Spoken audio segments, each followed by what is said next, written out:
नमस्कार दोस्तों। नमस्कार। हम आज बात करने जा रहे हैं किताबों की दुनिया से संबंधित। एक बड़ी फेमस कहावत है, किताबों से इसे कर लीजिए जनाब, बेवफा भी निकली तो कामयाब बना देंगे। मेरा इसी से जुड़ा हुआ प्रश्न है ओम जी। प्राचीन ज़माने की जो पढ़ाई थी वो थोड़ी प्राचीन जरूर थी, लेकिन थी बड़ी लाजवाब।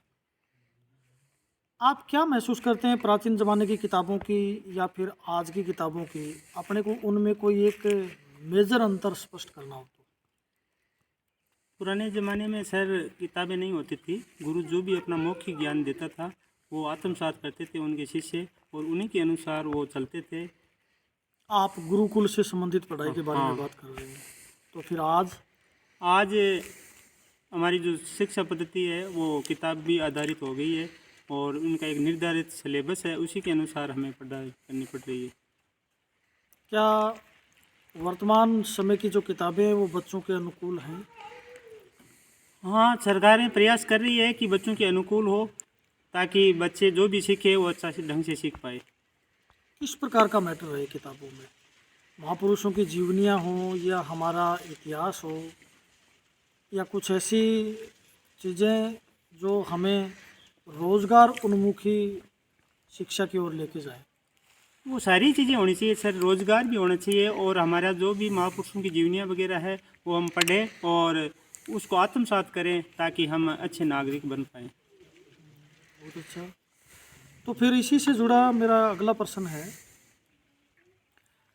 हम सुनते आ रहे हैं कि जब व्यक्ति हो या बच्चा हो या छात्र, किसी को भी अपन ले ले, व्यक्ति जब बड़ी परेशानी में होता है तो या तो संगीत का सहारा लेता है या फिर किताबों को पढ़ता है। कितना कारगर होता है किताबें और संगीत दोनों ही व्यक्ति के जीवन में, यदि मामला उसके रोजगार, उसकी दिनचर्या और उसकी संस्कृति से जुड़ा हो? सर, व्यक्ति परेशानी में होता है तो उसको कुछ नज़र नहीं आता, उस समय संगीत का रोल है वो बहुत ही अच्छा साबित हो सकता है। कई बार मैंने भी वैसे सुना है कि एक बार एक व्यक्ति अपने जीवन से दुखी होकर आत्महत्या करने जा रहा था। पास में किसी बर्थडे पार्टी में संगीत उसे सुनाई दिया, और वो फिर से उठ खड़ा हुआ और वो कामयाब बना। तो संगीत और किताबें व्यक्ति के जीवन में बड़ा ही महत्वपूर्ण महत्वपूर्ण योगदान है रोल इनका। अदा करती हाँ। हैं। आजकल की यदि अध्ययन पद्धति को हम देखें, मेरा ये मानना है कि छात्र अपनी मेमोरी को लॉस कर रहे हैं। क्यों? क्योंकि वो किताबों का सहारा नहीं लेके, जब हम पढ़ते थे तो अपने गुरुजनों से या किताबों के सहारे हम उन चीज़ों को खोज कर लेते थे या पूछ लेते थे। आजकल एक सरल और बिल्कुल आसान माध्यम हो गया गूगल।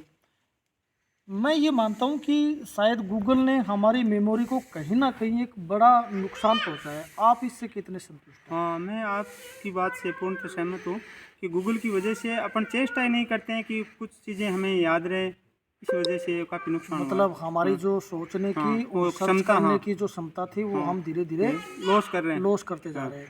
दूसरी एक और ये बड़ी बड़ी बात है कि क्या गूगल पे जो चीज़ें हैं वो सारी सही है? ये ज़रूरी नहीं है सर सही हो, वही डालने वाले पुरुष ही है, या परफेक्ट परफेक्ट मतलब हाँ, परफेक्ट है वो नहीं, ज़रूरी वो नहीं है कि उनमें सत्यता हो। किसी भी हाँ। दृष्टि से हाँ। ऑथेंटिक भी हाँ। नहीं है। किताबों की अपन बातें आगे बढ़ाएं तो पुराने ज़माने में जीवनियाँ या फिर कविताएं, बड़े बड़े लेखन, वो बड़े फेमस रहे हैं।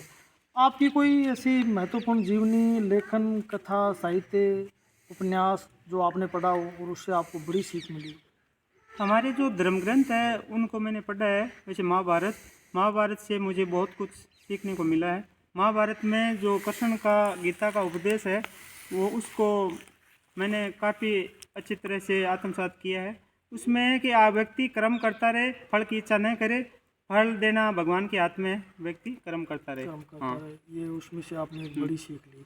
तो उसके बाद जैसे महात्मा गांधी की experiment with my truth, Jawaharlal Nehru की डिस्कवरी ऑफ इंडिया, या फिर हम आधुनिक युग के बड़े कथा साहित्यकार मुंशी प्रेमचंद के गोदान, इनमें से भी आपने कुछ विशेष सीखा?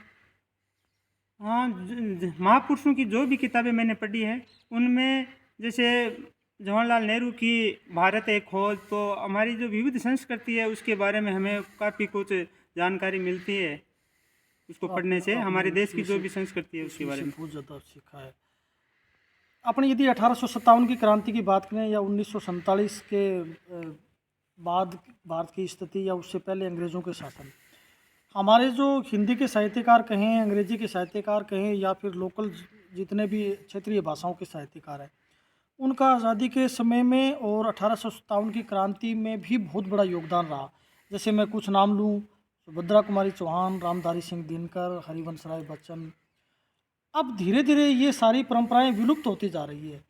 लोग लेखन की ओर अग्रसर हो ही नहीं रहे हैं। लोगों की रुचि लेखन में बिल्कुल ही न्यून होती जा रही है।